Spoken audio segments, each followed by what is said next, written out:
Hello. Okay, so I am here to talk about my takeaways, memories, and guidelines that I learned from the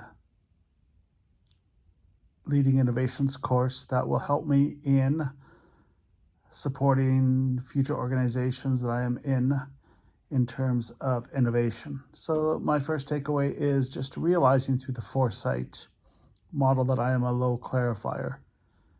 This is important to know because I know sometimes myself I will jump headfirst into things without clarifying or asking appropriate questions. So this actually allowed me to ask questions and dig deeper into understanding the creative problem solving process and the model that we were taught. Another takeaway I have is in all the years I've done brainstorming, I have never done it individually when within a group. In the Exploring Ideas part of the book, it actually talks about an alternative thing of allowing people to do brainstorming individually and then opening up the brainstorming to the group. And I actually really like this idea because it gives everybody a voice within the group. I've been in some groups that have had outspoken people that would sometimes overshadow the people that weren't assertive speakers. And by having them write down their ideas first and then everybody posting their ideas, it gives everybody an equal opportunity to have their ideas heard. So another aspect of the course I really liked is the concepts of divergent and convergent thinking. I never really spent a lot of time looking into what they meant, so I'm glad that this course really defined them and talked about divergent thinking as deferring judgment, which pretty much everybody knows, including myself. But the idea of going for quantity, making connections, and seeking novelty, I've done, but it was more of an unconscious thing. So it was really good that I could have these put in concrete formats, as well as a convergent thinking in terms of applying affirmative judgment, keeping novel ideas, checking the objective, and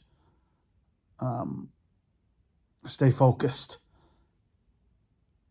To have those points for each type of thinking is important because I can teach this concretely to other people that I work with, such as, okay, we need to converge our thinking, we need to stay focused on our challenge statement, stay focused on what our goal is, and so forth. And along with that, I really enjoyed finding that YouTube TED Talk on thinking outside of the box by Giovanni Kozara. I hope I'm not butchering his name. But I just really enjoyed the whole concrete explanation of thinking outside of the box as understanding the boundaries that your mind created and moving past or taking down those boundaries in order to think more divergently. And again, I can now give a concrete definition of what it means to think outside the box. So, a concrete definition for an abstract activity. Another thing I appreciated from this course is that in the first chapter of the book, Creative Leadership, it actually identifies creativity as one of the pillars of leadership. And I ultimately believe this is true, and I'm glad to read a book that identifies it as one of the foundations and foundational skills of being a leader.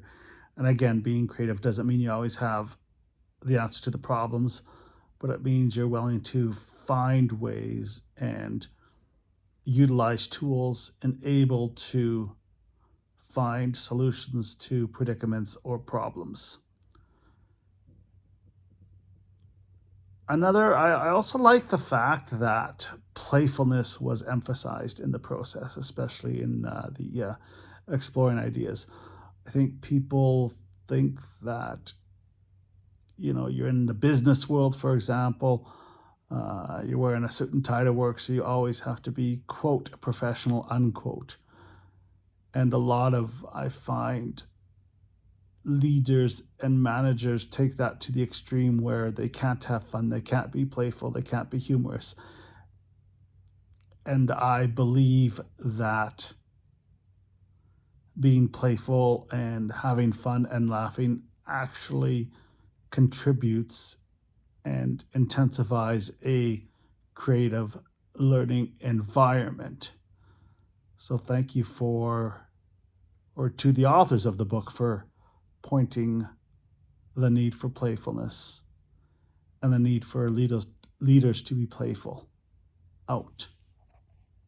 So my second last takeaway from the course is Edward de Bono's 6 Thinking Hats. I actually, after week 5 and reading that on the bulletin board, I actually went out and purchased the audiobook Master Thinker 2, 6 Thinking Hats. It's a phenomenal system. I think it's great because you can ask yourself to put on different hats in different situations. For example, if you are facilitating the creative problem-solving process, you are wearing the blue hat. You are the procedure person. You're not the idea generator. You're not the green hat creative person or the red hat emotional person. You are the blue hat procedural person. And in different roles, you can put on different hats. And I like how they're very well defined. It's a very simple process. And depending on the situation, you will wear one hat or you will interchange hats. For example, if you're looking at a problem, if you need to look at the positiveness of the problem, you can put on the yellow hat. Then if you need to come up with some creativity or creative solutions, you can put on the green hat or ask someone if they're with you to put on the green hat, etc., etc. So I really like this model of thinking. And finally, the last thing I appreciated, and it was unfortunate that the coronavirus had to alter our learning for some of us who couldn't do the final project. But I think, Kim, what you did was the creative problem-solving process in action. Although we didn't have a sit-down session, you had us brainstorm ideas. You had some ideas of your own. You talked to the administration of the college, or rather university, to see what was an appropriate alternate activity.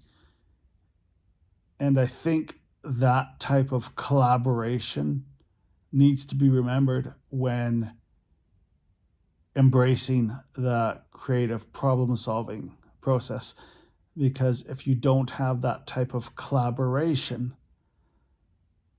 then it doesn't matter how much you know the process. It doesn't matter how smart the group is. I don't believe the process will be effective.